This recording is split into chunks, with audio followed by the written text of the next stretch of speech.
alegria diante dos anjos de Deus por um pecador que se arrepende. A parábola do filho pródigo. E disse: certo homem tinha 2 filhos, e o mais moço deles disse ao pai: pai, dá-me a parte da fazenda que me pertence. E ele repartiu por eles a fazenda. E poucos dias depois, o filho mais novo, ajuntando tudo, partiu para uma terra longínqua e ali desperdiçou a sua fazenda, vivendo dissolutamente. Senhor nosso Deus, nosso Pai, Pai do nosso Senhor e Salvador Jesus Cristo, eu quero te agradecer pela oportunidade, Senhor, de estar novamente na tua casa de oração para pregoar a tua palavra nessa noite.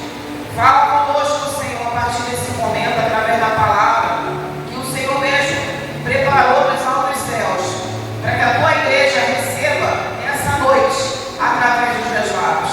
Eis-me aqui, Senhor, para ser usada por ti nessa noite. E eis aqui a tua igreja, meu Pai, para receber a tua palavra nessa noite. Olha só, o Senhor é Deus. Olha só, Jesus Cristo é o Senhor. Aplauda a missão que o Senhor é Deus. A parábola do filho pródigo, irmãos, ela começa falando de que um homem ele tinha 2 filhos. É Jesus que está falando dessa parábola para os seus discípulos.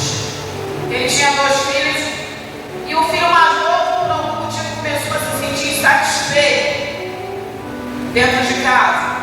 Ele começou a colocar na mente que talvez ele não tivesse a liberdade que ele queria, porque a partir do momento que ele estava debaixo da autoridade do seu pai, com certeza ele só fazia aquilo que o pai autorizava, aquilo que o pai mandava, e tinha que andar conforme os estatutos da sua casa. Ele tinha que obedecer ao pai dele.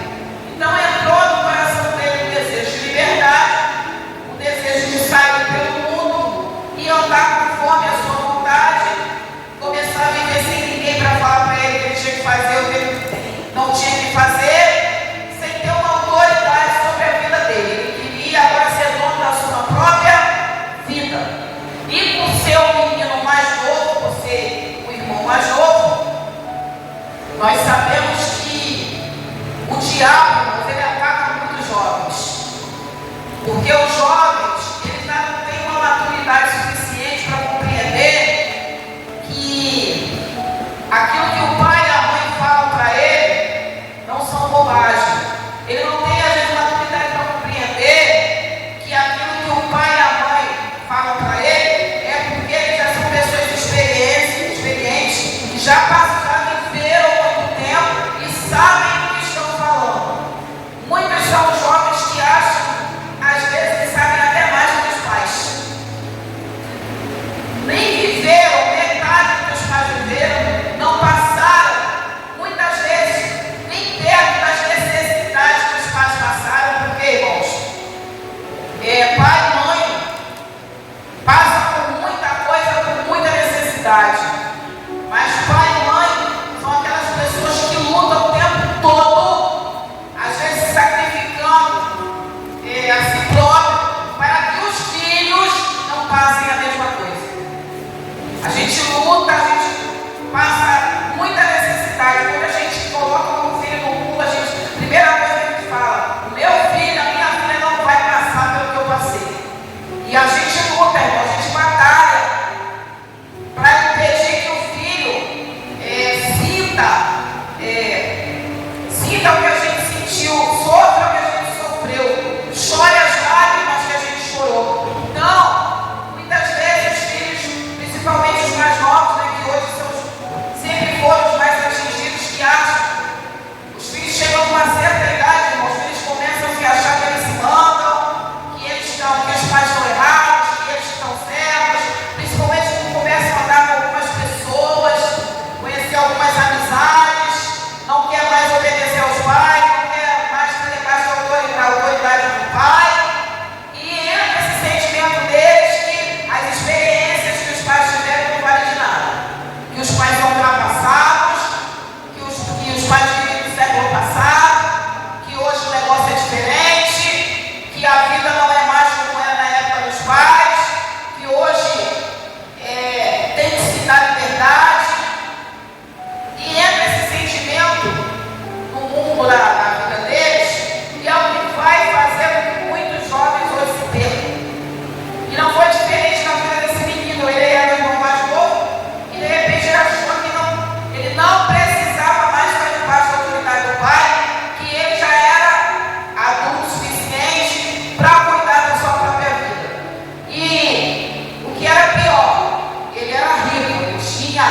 dinheiro.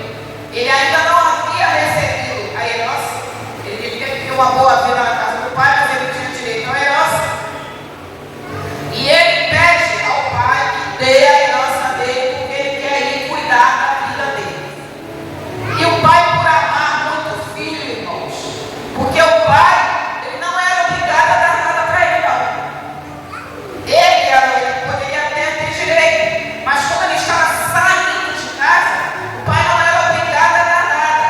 Por que o pai deu, irmãos? Com medo dele passar necessidade. O pai dele deu porque sabia que se ele fosse para o mundão onde ele estava, o negócio ia ficar muito feio para o lado dele. O pai sabia que ia dar problema, mas é aquilo que a gente fala, pai e mãe,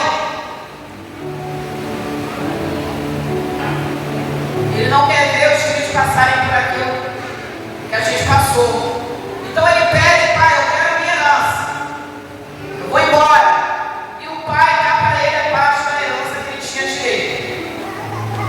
E ele, a Bíblia fala que ele parte para uma terra distante, ou seja, ele foi para bem longe. Por quê? Porque ele não queria ficar por perto do pai, para não correr o risco do pai de repente aparecer e bater na porta dele, para não correr o risco do pai aparecer e ir atrás dele. Não, ele quer liberdade, vou embora. Foi para uma terra distante. Estou com dinheiro, estou bem, meu nome e vou embora. E assim ele vai, irmãos. E como nós falamos na escola bíblica, entrou nele um falso conceito de liberdade, porque os jovens, eles acham que liberdade é você fazer tudo que você tem vontade, sem medir as consequências. E liberdade não é isso. Isso não é liberdade. Viver sem prestar conta para ninguém, para nada. Esse falso conceito de liberdade entrou nele e ele vai embora.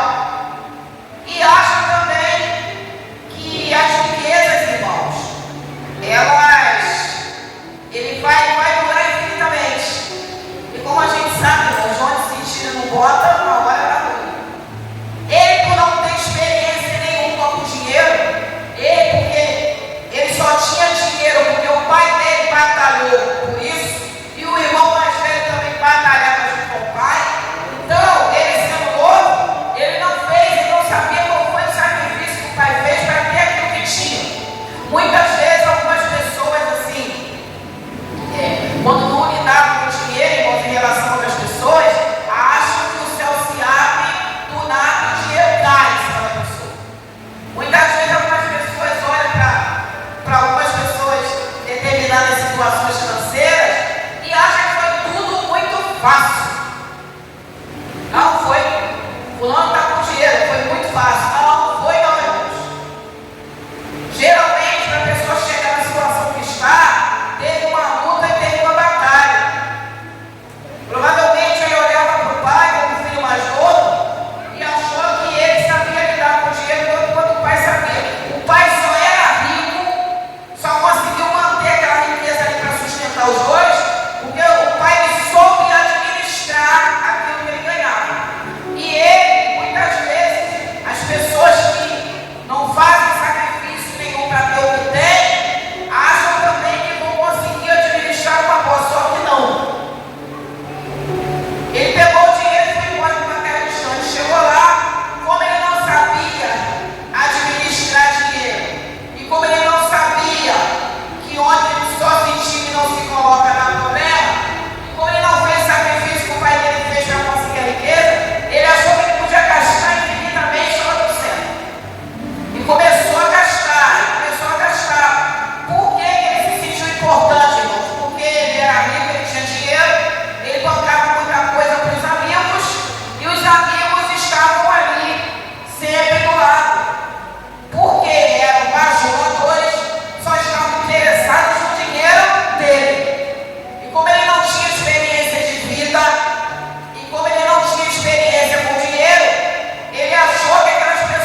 falta de experiência de vida, porque ele era novo, e a falta de experiência de saber lidar com o dinheiro.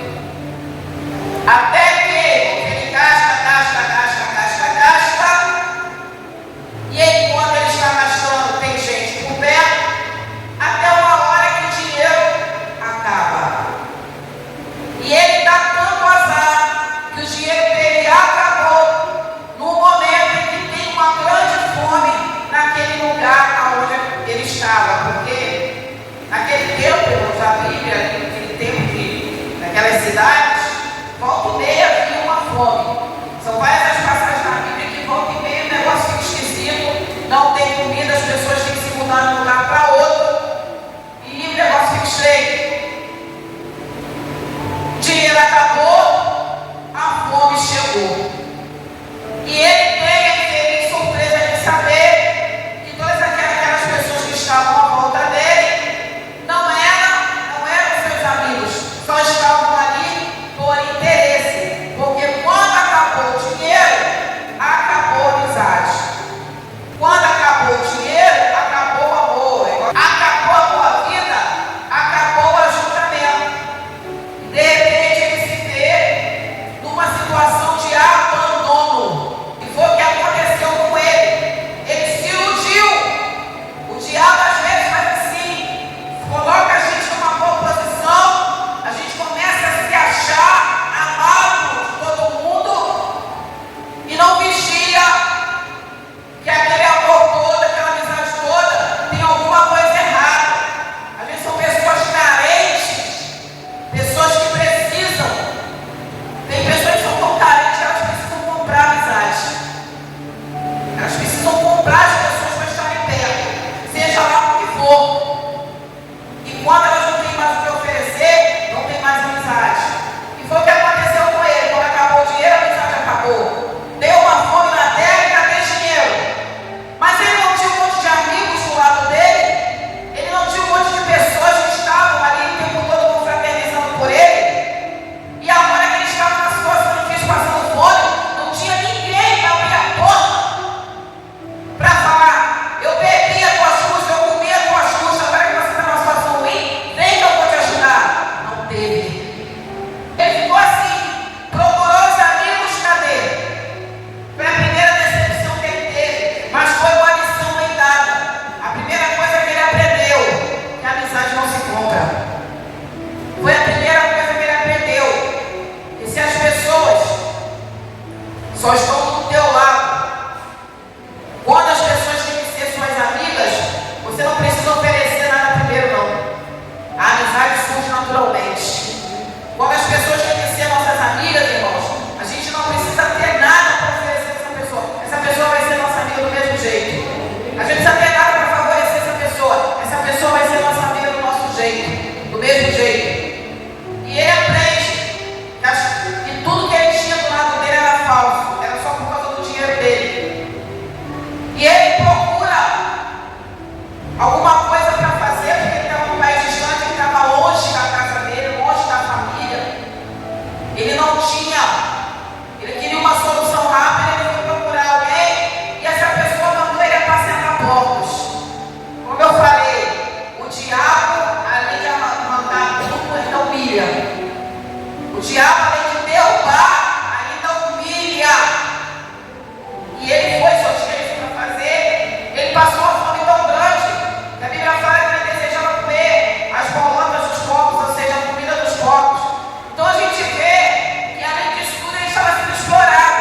Porque se ele estava trabalhando para a pessoa, por que ele não tinha nem o que comer direito? Ele estava sendo explorado. Por que ele estava sendo explorado? Porque ele estava precisando. E às vezes acontece isso, irmãos. A pessoa está precisando,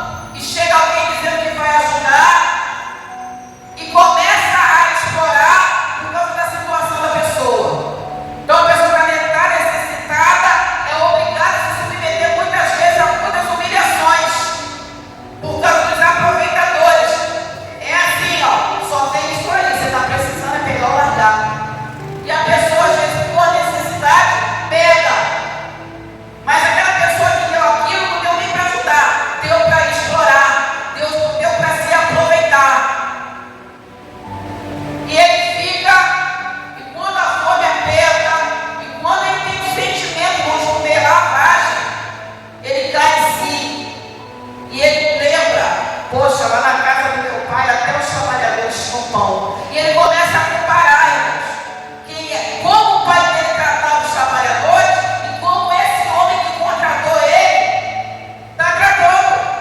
Porque se ele contratou ele para trabalhar, por que ele está com fome? Então ele começa, irmãos, a analisar, aleluia. E muitas vezes o que faz o crente, irmãos, não retornar para a igreja é a falta do crente parar e começar a analisar.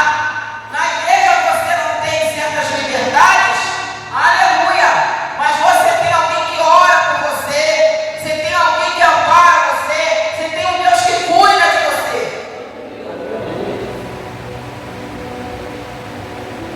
Na igreja você não pode andar como você quer, na igreja você não pode fazer o que você quer. Aqueles que obedecem, né?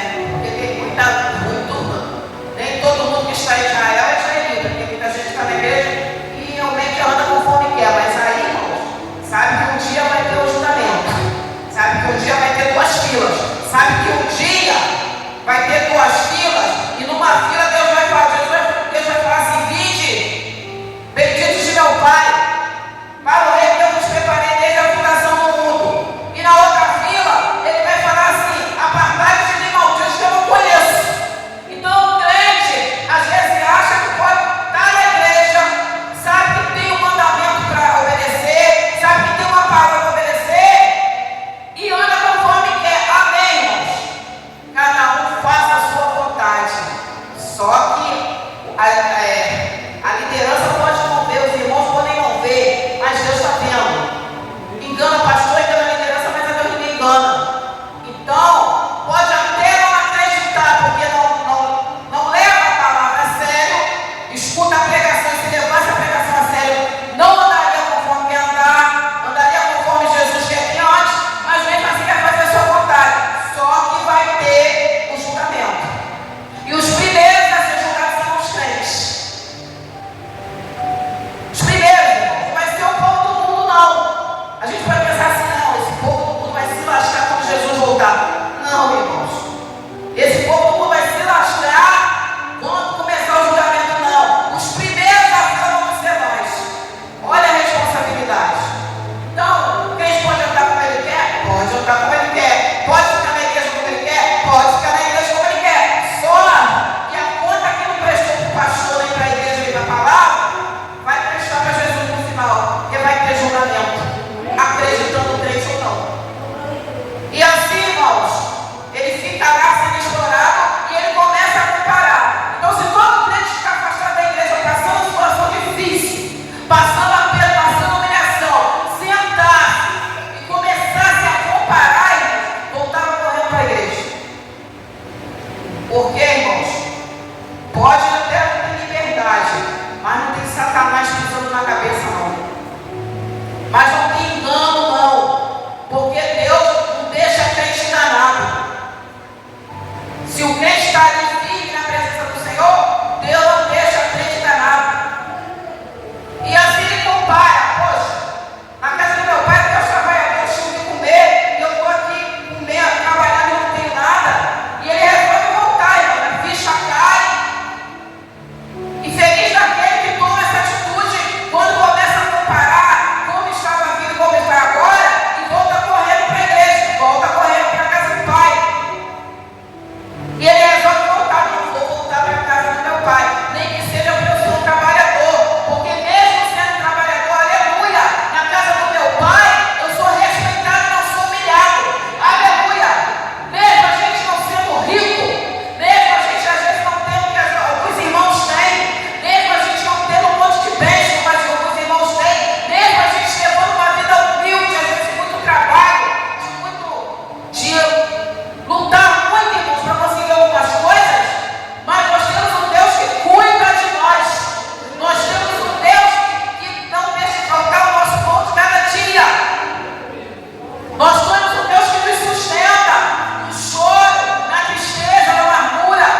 mais missionária, não. A pessoa não quer nem, ela não se acha digna nem de ser chamada pelo cargo que ela tinha. Por quê?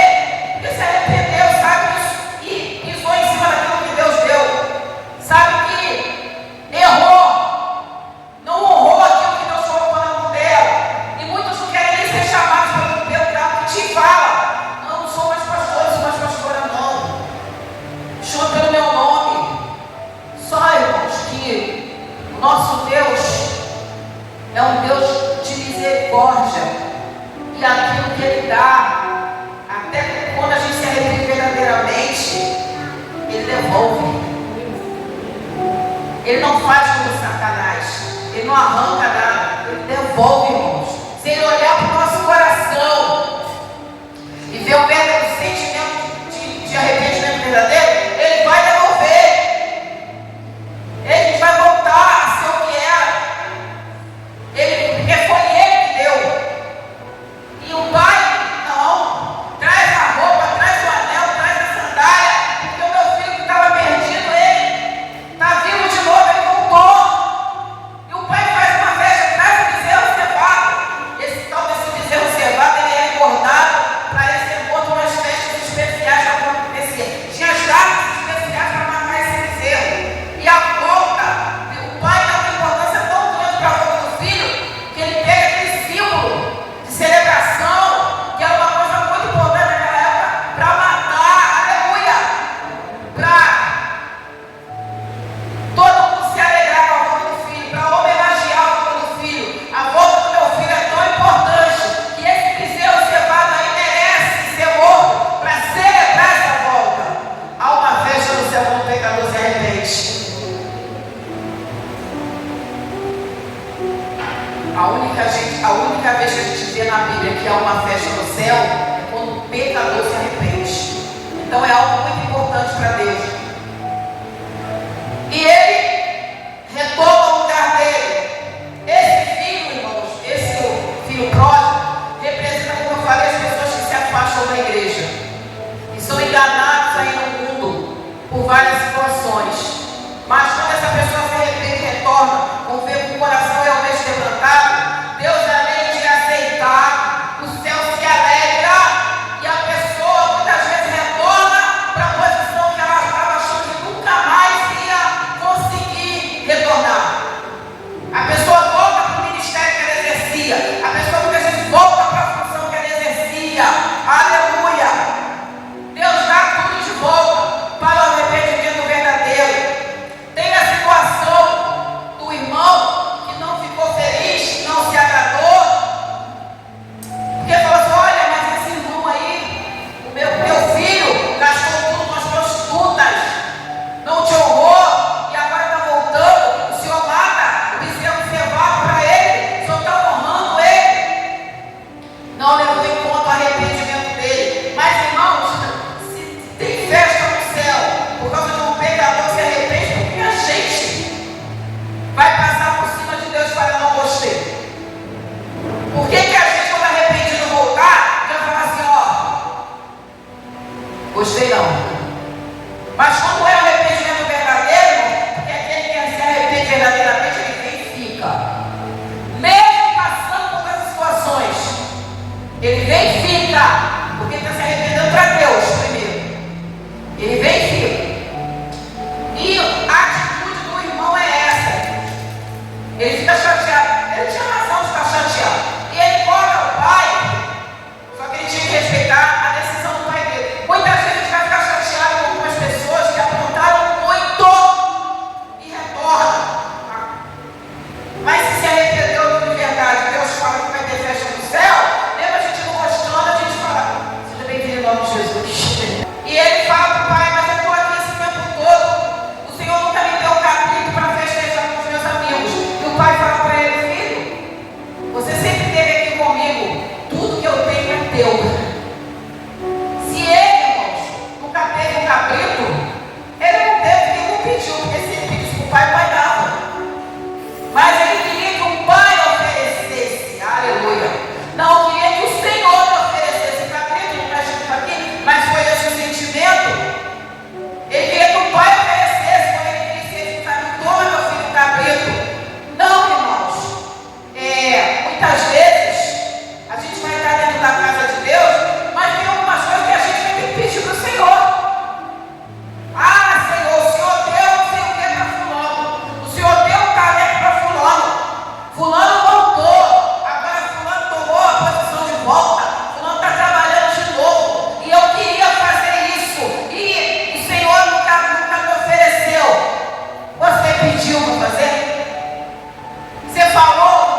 eventualmente vai fazer algumas coisas e vai deixar a gente chateado. Mas se a pessoa se arrepender verdadeiramente e aí ficar, a gente tem que orar pela pessoa para a pessoa conseguir se manter e orar para Deus consolar o nosso coração. Tá? Amém? Então, nós que estamos na igreja, a gente tem que agradecer a Deus todo dia. Porque pelo menos a gente não está desfiado, a gente não está jogado no mundo, a gente não veio para a igreja e agora está fora dando cabeçada, sem conseguir retornar. Não interessa, irmãos, como a pessoa. A gente tem que agradecer. Porque se a gente for comparar a nossa vida com o irmão, a gente está no lucro. É como se fosse falar assim: teu irmão estava morto. Tem gente que está achando que a igreja é fora, está na situação muito difícil. E a gente fica achando que a nossa vida está ruim. Não, a gente está muito bem, obrigada, graças a Deus, pela presença do Senhor. A mão do Senhor está sobre a nossa vida. Nós temos alguém que ora por nós. Nós temos um compromisso com Deus. Nós servimos, nós estamos debaixo das asas do Senhor. Então a gente tem muita coisa assim. Quando o Pai fala, tudo que é teu, tudo que está aqui também é seu. É como eu falei. Tudo que o irmão tem, se for da vontade do Senhor, a gente tiver vontade para pedir, se for da vontade de Deus, Ele coloca na nossa vida. Mas a gente tem vontade para pedir. Não pediu. Está achando que Deus tem obrigação? Deus não tem obrigação com ninguém. O Espírito Santo dá quem Ele quer, como Ele quer. Ele não tem obrigação de dar nada para ninguém, Ele dá porque Ele quer. E às vezes vai dar para a pessoa que a gente nem gosta da pessoa, mas aí é problema de Deus. Mas a gente quer, vai e pede. Se Deus quiser, Ele dá. Amém? Então essa foi a passagem do filho pródigo. Porque, como eu falei lá na escola bíblica, tem uma pessoa pródiga. É uma pessoa que faz tudo em excesso, tanto para o lado bom quanto para o lado ruim. Uma pessoa pródiga, quando quer fazer o bem, ela dá muitos frutos do bem. Uma pessoa pródiga, quando quer fazer o mal, ela dá muitos frutos do mal. É uma pessoa que vive intensamente. Amém? Então que a gente possa aprender com essa palavra, irmãos. Essa parábola do filho pródigo. Então se tem alguém que você conhece que está aí, irmãos, no mundão, quer voltar, mas não tem força, quer voltar, mas acha que não é mais digno de nada, mostra essa parábola para essa pessoa, conversa com ela e fala assim que o Pai de misericórdia está com os braços abertos para ela, e que enquanto houver vida, vai ter salvação para ela sim. Amém?